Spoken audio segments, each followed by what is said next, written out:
In this video, we're going to take a quick look at how the Jaspara Inflatable Kayak anchor trolley works in a real-world situation. At the moment, I'm sitting on a Quest Angler, and that one has two anchor trolleys, one on either side, as standard.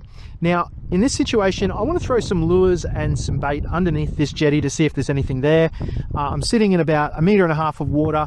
I've connected the anchor rope to the anchor trolley, and I've thrown it out the back. Now, if we look out here, we can see that the anchor rope has taken up the slack.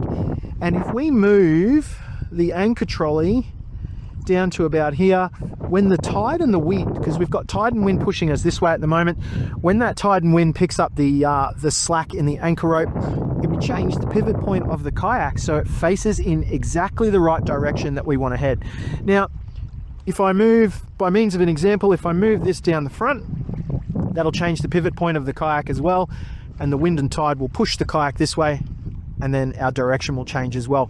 So with the anchor trolley, you can precisely control the direction the kayak is pointing for situations like this, where you want to hit a specific location. Now, by means of a caution, when there is strong wind, strong tide, and maybe a bit of swell, when you kind of have the anchor trolley positioned somewhere here, you can take on a bit of water.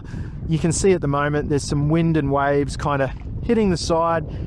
Anything kind of, you know, more than a medium swell, and you have to be a little bit cautious with how that works.